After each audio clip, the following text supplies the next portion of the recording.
back to the Foreign Desk. I'm Lisa Daftari. On our show today, we will continue talking about Iran policy, continue talking about the protesters, what happened to them. We're hearing less about people on the street, but more and more about the woman life freedom movement and how it does live on. And also, how far is Iran's regime from actually acquiring a weapon? We hear different headlines every day. They're 2 minutes away, 2 months away, 2 years away. We'll get the real facts on all of this from our good friend Jason Brodsky, who's currently the policy director at United Against Nuclear Iran, or UANI as we call it, with our friends there. Previously, he was a Middle East analyst and editor at Iran International TV. He's been at the Wilson Center. He's been at the White House. His specialties include leadership dynamics inside Iran and the Revolutionary Guard. He's been published and featured in Foreign Policy, Foreign Affairs, National Interest, Newsweek, Jerusalem Post, Daily Beast, CNN, and also on TV, I-24, BBC Persian, and of course, Voice of America. Jason, welcome to the program. It's great to be with you. Thanks for having me, Lisa. Of course. And for those of you who are interested in foreign policy, specifically Iran, the Middle East, I highly encourage you to follow Jason on Twitter, where he puts up very important and timely articles as well as commentary. Jason, I think you are, very well positioned, and you have a finger on the pulse of a lot more than just Iran in terms of foreign policy, in terms of global affairs. I usually start my guests off with a little bit of a grading exercise, looking at Biden's foreign policy right now across the board. What grade would you give him? I would give him a C. I think that he has done well in forming a coalition in Ukraine of countries that are committed to international peace and security and upholding those Western values. But on Iran and the Middle East, the story is not as positive. I think that policy has been woefully inadequate. It's been very disappointing that we have been unable as a country to move on from this JCPOA paradigm. There is an inability to articulate a forward-looking Iran strategy and policy. We are stuck with very repetitive messaging about the Islamic Republic that really doesn't delve into what vision the United States has as to U.S.-Iran strategy. And so that has been of great disappointment. And I think that there's also a lack of confidence from our traditional partners in the Middle East as to our reliability in the region. And that's a very big problem. And we've seen that, I'm sure we'll speak more about it, with the China brokered deal between Iran and Saudi Arabia normalizing relations. So there is a lot of room for improvement. I see you gave him a C, and maybe strategically you did that because when you get a C, you can't take the course again. If you get a D or F, you can repeat. So he can't really be reelected in your minds, right? But let's unpack a lot of what you laid out, and particularly his policy in the Middle East. Let's move over to Iran and what's going on the ground there. 6 months of protests. I think the Iranian people did a phenomenal job at being citizen journalists, getting their stories out without, reporters on the ground. Traditionally in the Western media lens, if you don't have a reporter on the ground standing in the middle of wherever that may be, Tahrir Square, or in this case, in the middle of Tehran, in the middle of the protest, then it didn't really happen. But ever since the Green Revolution of 2009, the Iranians changed all that. And they said, here we are. We're going to put our story out there ourselves. And that's why one of the reasons that revolution was called the Green Revolution and also called the Twitter Revolution is because they started that. And of course, that took on steam with the Arab Spring and everything else. And I say this to say, for 6 months, the Iranians really tried to get the world's attention. I mean, celebrities, social media. I mean, thank God for social media, right? They're on Instagram, they're on Telegram, all over, posting these videos, and they did a great job. A lot of, again, unlikely partners in Hollywood and athletes and such, but they weren't able to capture the hearts and minds of those in the White House. And we want to talk a bit about the policy there and why that is the case. I just got back from DC about, what was it, 4 or 5 weeks ago, and I thought it was interesting because I sat on a few different panels. I did a few briefings for members of Congress, and I thought one of the incorrect statements that was thrown out a lot is that people would say the Biden administration doesn't have an Iran policy. And I would very quickly say they absolutely have an Iran policy. This is their Iran policy. They would love to appease the mullahs. They would love to get closer to them. And they would, in doing so, have to ignore what's going on the ground. Talk a bit about, you're in DC. You see this up close. What's going on, and why is it that the White House has not done more for the people of Iran right now? I don't sense that the president wants to invest a great deal of political capital on Iran generally. It For especially some of the more political operatives in the White House, it is not exactly a winning proposition politically. For any administration. And that is because of the very fraught history that we had with the JCPOA in 2015. And I think that the Biden administration is really employing a Goldilocks approach, not too hot, not too cold, with respect to the Islamic Republic trying to appease different constituencies at the same time, and it's not proving satisfactory to anyone.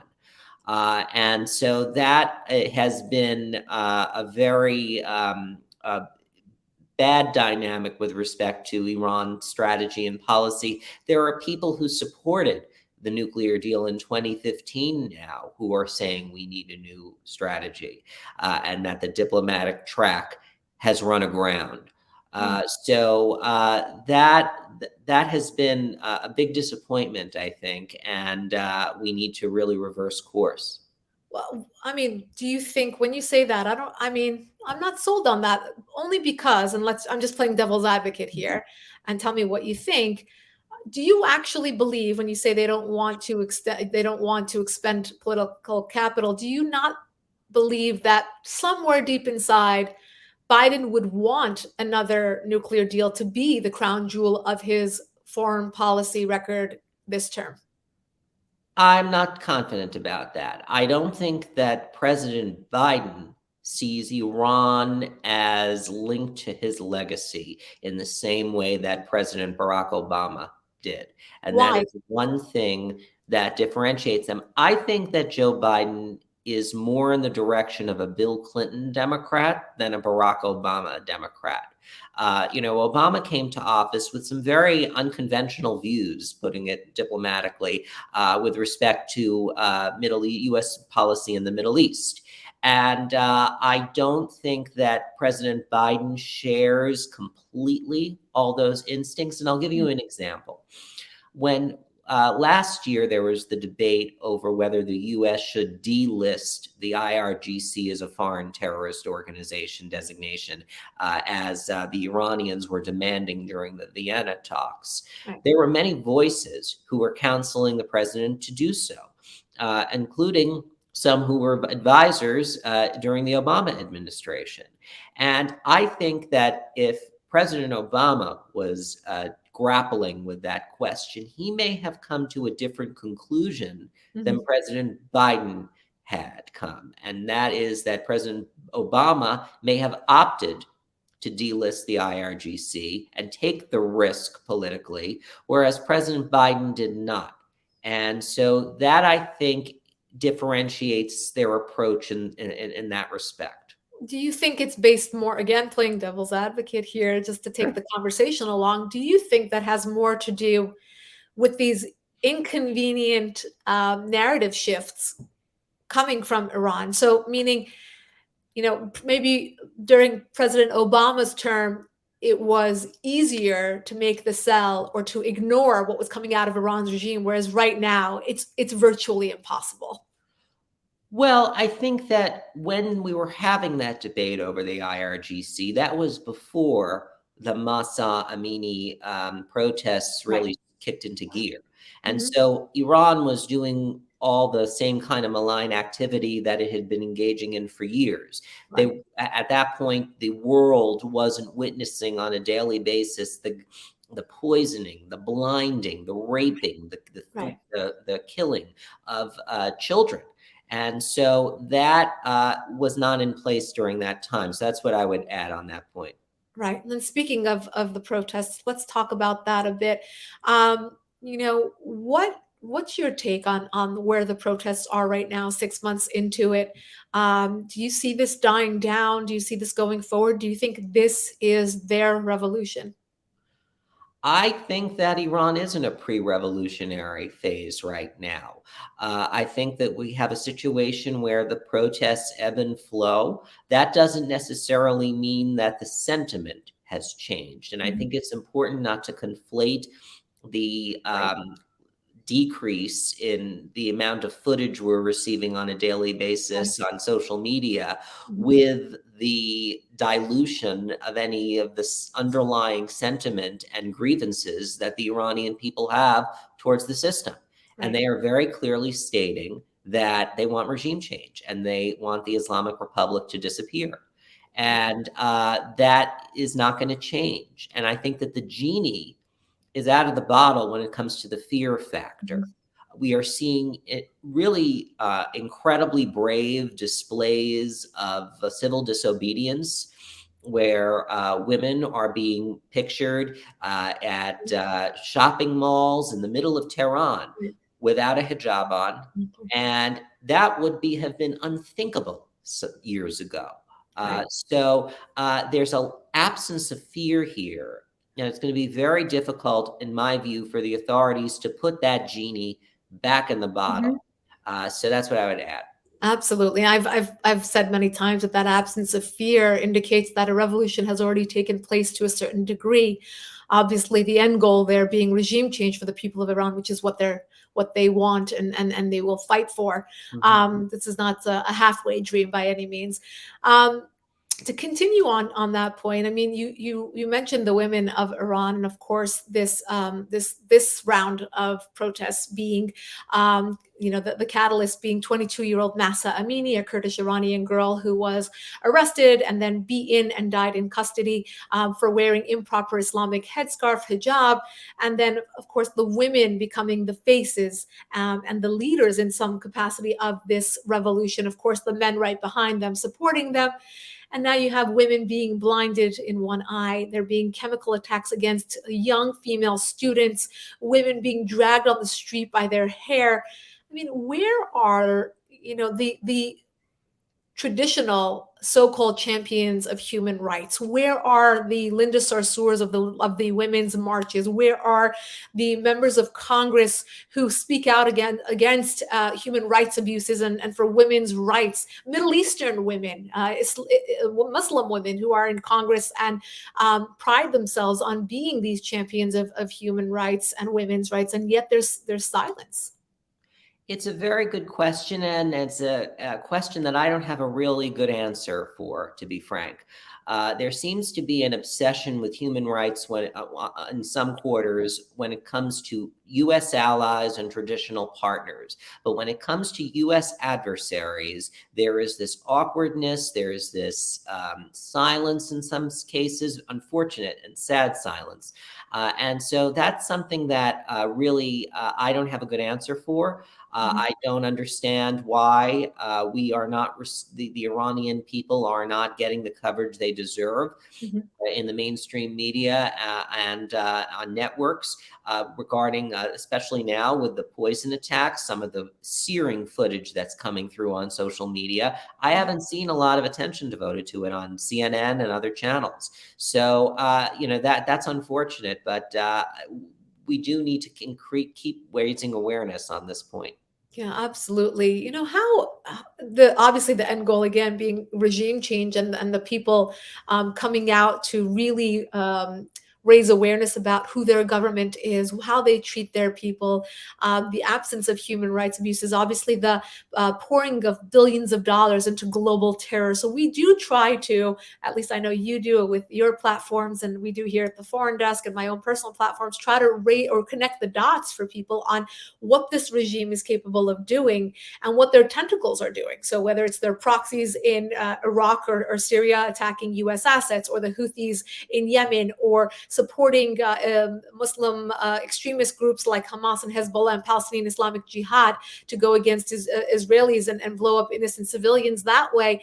We try to connect all the dots and really show the Europeans and the Americans and anyone else who can hop on board what this regime is all about. But it seems like the people are doing the best job, and really for 44 years been the Achilles heel of this regime. I mean, being an expert on the leadership inside Iran, I think that's always been the enigma, right? So a lot of people wonder, well, if Khamenei just croaks tomorrow, which it seems like he's going to live forever, what's going to happen? Is this regime doomed? What's going to happen, or what has happened over the last 6 months or 44 years? I mean, how, just walk us through the construct of the Islamic Republic of Iran, their government, and more specifically, has the last 6 months been in any way damaging towards the regime or the Revolutionary Guard? Well, it's a good question. I think that unfortunately in the West, there is way too much attention put on who Iran's foreign minister is, who Iran's president is, but not enough attention on who Iran's supreme leader is Hmm. and his priorities, his worldview. And that is what, at the end of the day, it's the latter that matters, not the former. And that is the prevailing ideology that governs the strategic decisions in the Islamic Republic. And when we have a leadership transition, which will be inevitable, Khamenei is actually turning 84 this month. And so when we have it, there's already in place a process that is very institutionalized. There's an assembly of experts, but there are also constituencies on the outside, like the IRGC, who are going to be playing a very important role in that process.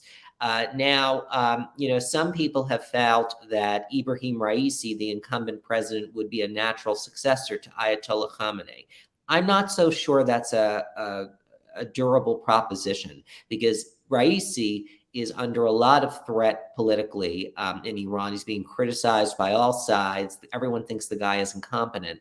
And so that raises questions as to whether Raisi was just put in that seat as a placeholder and as a seat warmer for another candidate to succeed Khamenei, potentially his son Mojtaba Khamenei. But that opens up a whole range of issues regarding heredity and the resistance in the system towards the notion of a monarchy in Iran resurrecting again in the Islamic Republic. So anyway, that dynamic is there. But the time when Khamenei passes from the scene is also going to be an important moment for the Iranian people, because will there be an outpouring in the streets demanding change? That is the time. Right. During that natural point. So that is something definitely to watch. But don't think for a second that the regime is going to try to orchestrate the announcement of Khamenei's death to ensure that they get the result out of the succession process that they want. So that's what I would watch for. Being an insider on what goes on inside the leadership now, here is the Iranian in me coming out. We're full of conspiracy theories. Are they playing good cop, bad cop by almost making this appearance of rifts within the regime? Or are there actual rifts within the regime? And have they been exacerbated over the last few months of political turmoil? I think that there are rifts in the regime, absolutely. But are they decisive rifts? And I don't think they are. Right. So they want to live on more than they want to divide and kind of fight each other. Exactly. I think that Khamenei is engaged in a puppet show for decades to fool Western audiences into thinking that there is the ability for the Islamic Republic to adapt and reform when there is no such hope. Mhm. So, and that plays to the advantage of the regime. And so I would not be surprised in the coming months. We're already starting to see it if we start hearing more from Hassan Mhm. Rouhani, former president. We're already hearing from Mohammed Khatami, former president. These more pragmatic figures who are considered more palatable interlocutors in the West. And them being brought into the scene to kind of dilute the revolutionary sentiment in Iran and deflect Western scrutiny. Mhm. Now, I don't think that they have any resonance with the people in Iran who are protesting on the streets demanding regime change. Their presence or absence is Mhm. irrelevant for the Mhm. Iranian people because they're all, and in fact, they would argue that the reformists are more threatening than the hardliners because the Right. reformists fool the Exactly right. international community. Right. So, I think that we will start to see some of those figures recycled as Mhm. we've done, as Khamenei finds use to have them on the scene. Right. But at the end of the day, the fundamentals will remain the same. Yeah, absolutely. I think you pointed to something so incredibly important and a nuance that we talk about in the Iranian diaspora about the real indication of the coming of age of these protesters is that they will absolutely not accept reform within this system. Meaning, if the mullahs come tomorrow and say, you know what, forget the turbans, we're going to wear ripped jeans and we're going to be just like you guys, these guys wouldn't buy it for a moment. So I think you're absolutely right to say that the Iranian people are very sensitive to that, just that illusion of reform and kind of bringing these softer characters to make nice and kind of fool the West, but they won't fool the Iranian people. And I think Exactly. They've very seen this important. movie before and they're not buying. Exactly right. I want to come around to what that tipping point will be in your mind. I mean, I know it's very difficult to say. There's no crystal ball here. What is that secret sauce? What's the secret recipe to getting that successful regime change for the Iranian people? National strikes, uh, millions in the streets, uh, that kind of intensity will be Mhm. required. And I think that unless and until we have that dynamic, I think we'll be in a situation where the regime is clinging to power, unable to reform, and the Iranian population is desperately yearning for regime change Right. and not able to muster it at this given moment. So I think that that's what's going to be required at the end of the day for that moment to come. You know, But if we indeed are able to get to that moment, do you think that without a White House that absolutely support, I should say White House, it should be U.S. and Europe together, but without a Western world that supports regime change and actively supports it, meaning they verbally say it at the podium and do take steps that will actually help, meaning enforce sanctions and properly enforce them and go down the list of all the different resources the West can provide the Iranian people. Do you think this is something that the Iranian people could pull off without the help of the West? well, I do think the West has a definite role to play, and that is denying resources to the regime. And we are seeing already in the polling, some polling and that's coming out of Iran. And as you know, Lisa, polling is very rare there, and uh, there's rarely reliable data. But some of the Right. Gaman surveys have been very revealing, and some of the polling that they conducted has suggested that. When asked if the US and the E3 should continue negotiations with the Islamic Republic, they say no. Right. And I think that what the US and Europe are risking is instead of they're so fearful of the notion of regime change given US history on this subject Mhm. and that they might be committing a sin in the opposite direction in the minds of the Iranian people by actually intervening to empower the Islamic Republic at a time when there is a domestic political contest and war, essentially, between the people of Iran and the regime.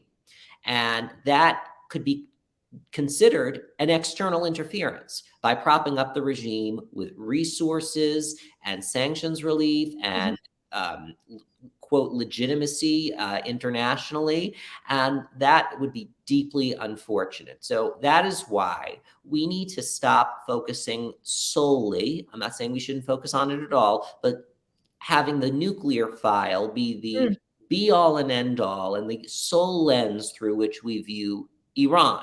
Mhm. That's a mistake. We have to widen the strategic aperture here. You're such a great guest, Jason, because you really just segue perfectly into all my questions. And here we go for the final question, because I would be remiss if I brought you all the way here. And you're the policy director at UANI, United Against Nuclear Iran. So the big question that's on everyone's minds, and we see so many different reports about how far along Iran's regime is with regards to their nuclear weapon. Do they in fact have a nuclear weapon already? How far along are they? How close are we? Is it 2 weeks? Is it 2 minutes? Are they right around the block? I mean, there's so many, facts, quote unquote, thrown out there in different timelines. What's your timeline? Well, I think that there's the consensus view, I think, between US, Europe, and our allies in the Middle East is that Iran has a breakout timeline of a couple of weeks. But that doesn't necessarily mean they're a couple of weeks away from a nuclear weapon.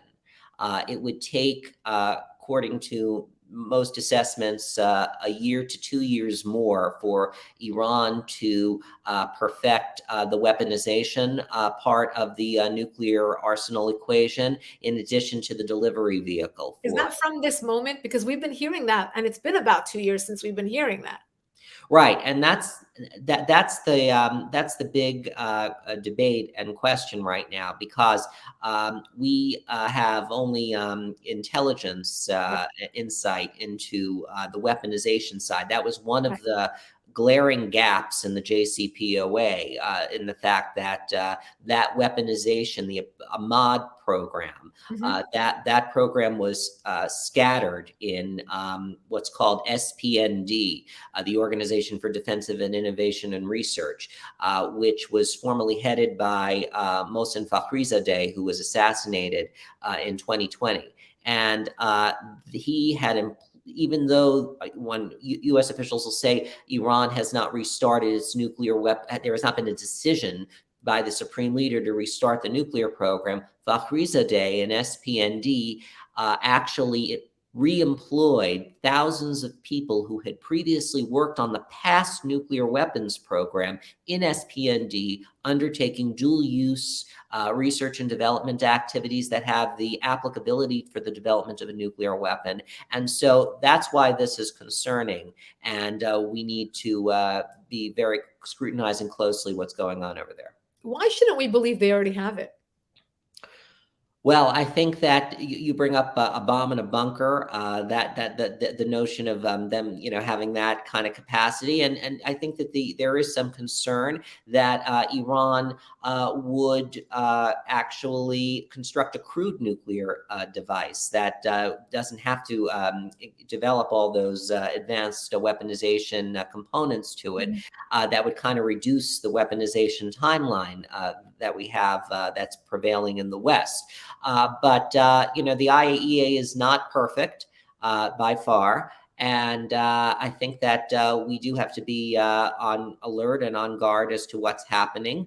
And that is why we definitely need to increase our deterrence with respect to the Islamic Republic, because we need to deter them from taking those steps. There has been no meaningful pushback from the United States or the Europeans for steps that, if you spoke to people 10 years ago and you told them, oh, Iran has been enriching to 60%, some Mm. people would argue then that would precipitate the trigger for a military strike.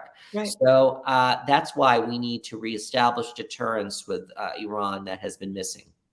Well, from your ears to the White House, from your mouth to the White House's ears. Before I let you go, I want to also let you talk about a new initiative that you are a part of, a new group that is offering support to the advocates for Iranian people. Go ahead.